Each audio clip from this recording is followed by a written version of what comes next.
Hi ನಮಸ್ಕಾರ ಎಲ್ಲರಿಗೂ. ಏನಪ್ಪ ಇವನು ಬಡಿ ಮಗ ವಿಡಿಯೋ ಆನ್ ಮಾಡ್ತಿದ್ದಂಗೆ ಸ್ಲಿಪ್ಪರ್ ತೋರಿಸ್ತಾನೆ ಅಂತ ಅನ್ಕೋತಾ ಇರಲ್ಲ. ಸರಿ, ಓಕೆ, ಎಲ್ಲರಿಗೂ ಒಂದೊಂದು ಕ್ರೇಜ್ ಇರುತ್ತೆ, ಏನೋ ಬ್ರ್ಯಾಂಡ್. ಸೊ ಹಾಗೆಯೇ ನನಗೂ ನನ್ನ ಫ್ರೆಂಡ್ ಒಬ್ಬ ಸಜೆಸ್ಟ್ ಮಾಡಿದ್ದೇನಪ್ಪ ಅಂದರೆ, ನನಗೆ ತುಂಬ ಹೀಟ್ ಜಾಸ್ತಿ, ಯಾಕಂದರೆ ನನ್ನದು ವೆಹಿಕಲ್ ಫೀಲ್ಡು. ಸೊ ಹಾಗಾಗಿ ಹೀಟ್ ಜಾಸ್ತಿ. ಅವನೇನಂದ ಅಂತ ಅಂದರೆ, ವುಡ್ಲ್ಯಾಂಡ್ಸ್ ತಗೋ ಮಗ, ಬಾಡಿಗೆ ತುಂಬ ಕೋಲ್ಡ್ ಆಗುತ್ತೆ, ಚಪ್ಪಲಿ ಕೂಡ ತುಂಬ ಬಾಳಿಕೆ ಬರುತ್ತೆ, ಮಿನಿಮಮ್ ಒಂದು 2 ಇಯರ್ಸ್ ಬಾಳಿಕೆ ಬರುತ್ತೆ ಅಂತಂದ. ಸೊ ಹಾಗಾಗಿ ನಾನೇನು ಮಾಡಿದೆ, ಅವನ ಕಡೆಯಿಂದನೇ ಏನು ಮಾಡಿಬಿಟ್ಟು, ಸೊ ಆನ್ಲೈನಲ್ಲಿ ಈ ವುಡ್ಲ್ಯಾಂಡ್ಸ್ ಬ್ರ್ಯಾಂಡ್ನ ಈ ಸ್ಲಿಪ್ಪರ್ ತೊಗೊಂಡೆ. ಜಸ್ಟ್ ನೋಡಿ, ಆದರೆ ಒಂದು ಇದೂ ಕೂಡ ಸೋದಿಲ್ಲ.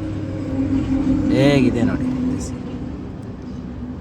ಇದು ಒರ್ಜಿನಲ್ಲ ಆರ್ ಡೂಪ್ಲಿಕೇಟಾ ನನಗಂತೂ ಗೊತ್ತಿಲ್ಲ. ಯಾಕೆಂದರೆ ದುಡ್ಡು ಯಾರಿಗೂ ಸುಮ್ಮನೆ ಬರಲ್ಲ. ಸೊ ಈಗ ನಾವಂತೀವಿ, ಈಗ ಶೋರೂಮ್ನಲ್ಲಿ ಹೋಗಿ ವುಡ್ಲ್ಯಾಂಡ್ಸ್ ಸ್ಲಿಪ್ಪರ್ ಕೇಳಿದ್ರೆ 3,500 5,000 ಈ ರೀತಿ. ಆ ಸ್ಟಾರ್ಟಿಂಗ್ ಪ್ರೈಸ್ ಬಂದು 2,500ಇಂದ ವುಡ್ಲ್ಯಾಂಡ್ಸ್ ಪ್ರೈಸ್ ಸ್ಟಾರ್ಟ್ ಆಗುತ್ತೆ. ಹಾಗಾಗಿ ನಮ್ಮ ಸ್ನೇಹಿತ ಏನು ಮಾಡ್ದೆ, ಸೊ ವುಡ್ಲ್ಯಾಂಡ್ಸ್ನ ಸಜೆಸ್ಟ್ ಮಾಡ್ದೆ, ಅವನ ಹತ್ರನೇ ನಾನು ತರಿಸ್ಕೊಂಡೆ. ಸೊ ಈ ಸ್ಲಿಪ್ಪರ್ ನಾನು ಹಾಕ್ಲಿಕ್ಕೆ ಸ್ಟಾರ್ಟ್ ಮಾಡಿದ್ದು ಮ್ಯಾಕ್ಸ್ ಟು ಮ್ಯಾಕ್ಸ್ ಮಾರ್ಚ್ 7ನೇ ತಾರೀಕಿಂದ. ಆವತ್ತೇ ನಂದು ಕೂಡ ಮದುವೆ ಆಗಿದ್ದು. ಸೊ ನನ್ನ ಮದುವೆಯಿಂದ ಈ ಸ್ಲಿಪ್ಪರ್ನ ಹಾಕೋಕ್ಕೆ ಸ್ಟಾರ್ಟ್ ಮಾಡಿದ್ದೀನಿ. ಇವಾಗ ಮಾರ್ಚ್ ಅಂತ ಅಂದರೆ 3, ಈ ತಿಂಗಳು ಬಂದು 10ನೇ ತಾರೀಕು, ಸಾರಿ ಇದು 10ನೇ ತಿಂಗಳು 6ನೇ ತಾರೀಕು, ಮೇ ಬಿ ಒಂದು 7 ತಿಂಗಳ ಗ್ಯಾಪ್. ಈ 7 ತಿಂಗಳ ಗ್ಯಾಪ್ಗೆ ಜಸ್ಟ್ ನೋಡಿ, ಹೀಗೆ ಕಿತ್ತೋಗಿ. ಇದು ಒರಿಜಿನಲ್ಲ ಡೂಪ್ಲಿಕೇಟಾ ದೇವರಾಣೆಗೂ ನನಗೆ ಗೊತ್ತಿಲ್ಲ. ಯಾರಾದರೂ ಕಂಪ್ನಿಯವ್ರು ಯಾರಾದರೂ ಇದ್ದರೆ ದಯವಿಟ್ಟು ಹೇಳಿ, ಇದು ಒರಿಜಿನಲ್ಲ ಆರ್ ಡೂಪ್ಲಿಕೇಟಾ. ಸೊ ಮೋಸ ಆಗ್ತಾಯಿದೆ. ಎಲ್ಲಾಗ್ತಿದೆ? ಆನ್ಲೈನಲ್ಲಿ ಆಗ್ತಿದೆಯಾ, ಇಲ್ಲ ಪ್ರಾಡಕ್ಟ್ಸ್ ಕಳಿಸೋದ್ರಲ್ಲಿ ಮಾಡ್ತಿದ್ದೀರಾ, ಏನು ಕತೆ ಗೊತ್ತಿಲ್ಲ. ಈಗ ನಾವು ಯಾವುದೇ ಒಂದು ವಸ್ತುನ ತೊಗೋಬೇಕು ಅಂತಂದ್ರೆ ಅದು ಕ್ವಾಲಿಟಿ ಎಲ್ಲ ನಾವು ನೋಡಿ ನಾವು ತೊಗೋತೀವಿ. ಸೊ ಹೀಗೆ ಹೇಳಿ ಸ್ನೇಹಿತರೆ, ಆನ್ಲೈನಲ್ಲಿ ಶಾಪಿಂಗ್ ಮಾಡೋದು ಬೆಸ್ಟಾ, ಇಲ್ಲ ಶಾಪ್ನಲ್ಲಿ ಹೋಗಿ ತೊಗೊಳೋದು ಬೆಸ್ಟಾ?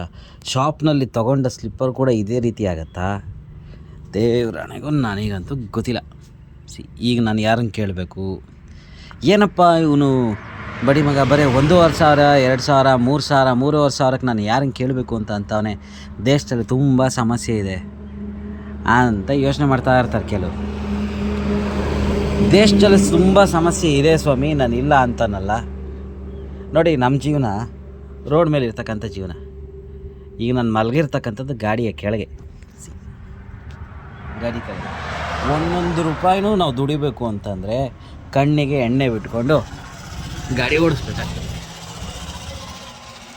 ಒಂಥರ ನಮ್ಮ ಲೈಫೇ ತುಂಬ ಡಿಫಿಕಲ್ಟು, ಕತ್ತಿ ಮೇಲಿನ ಜೀವನ. ದೊಡ್ಡವ್ರು ಹೇಳ್ತಾ ಇದ್ದಾರೆ, ಕತ್ತಿ ಮೇಲೆ ಜೀವನ ಹೇಗಪ್ಪ ಅಂತಂದರೆ, ಒಬ್ಬನ ಒಂದು ಕತ್ತಿ ಮೇಲೆ ನಿಲ್ಲಿಸ್ಬಿಟ್ಟು, ಚೂಪಾದ ವಸ್ತು ಮೇಲೆ ನಿಲ್ಲಿಸ್ಬಿಟ್ಟು ನಡೀಲಿಕ್ಕೆ ಹೇಳ್ತಾರೆ. ಅಂದರೆ ಹೈಟ್ನಲ್ಲಿ ನಿಲ್ಲಿಸ್ಬಿಟ್ಟು, ಆ ಕತ್ತಿ ಮೇಲಿಂದ ಕೆಳಗಡೆ ಬಿದ್ದರೂ ಅವ್ನು ಸಾಯ್ತಾನೆ, ಆ ಕತ್ತಿ ಮೇಲ್ಗಡೆ ಬಿದ್ದರೂ ಸಾಯ್ತಾನೆ. ಸೊ ಹಾಗೆ ನಮ್ಮ ವೆಹಿಕಲ್ ಡಿಪಾರ್ಟ್ಮೆಂಟು ಹಾಗೆ. ಚೂರು ಯಾಮಾರಾದರೆ ಯಾವಾಗ ಎಲ್ಲಿ ಯಾರು ಊನಾರ ತೊಗೊಂಬರ್ತಾರೆ ಗೊತ್ತಿಲ್ಲ, ಚಟ್ಟಕ್ಕೆ ಯಾರು ಆರ್ಡ್ರ್ ಕೊಡ್ತಾರೆ ಅನ್ನೋದು ಗೊತ್ತಿಲ್ಲ ಅಂತ ಜೀವನ. ಸೊ ಹಾಗಾಗಿ ನಾವು 1 ರೂಪಾಯಿನೂ ಕೂಡ ಯೋಚನೆ ಮಾಡಬೇಕಾಗತ್ತೆ. 3,000 3,500 ಏನು ಸುಮ್ಮನೆ ಯಾರಿಗೂ ಬರಲ್ವಲ್ಲ. ಸೊ ಹಾಗಾಗಿ ನನ್ನ ಒಂದು ಚಿಕ್ಕ ಡೌಟು, ದಯವಿಟ್ಟು ಯಾರಾದರೂ ಕ್ಲಾರಿಫಿಕೇಷನ್ ಮಾಡಿ. Okay, thank you.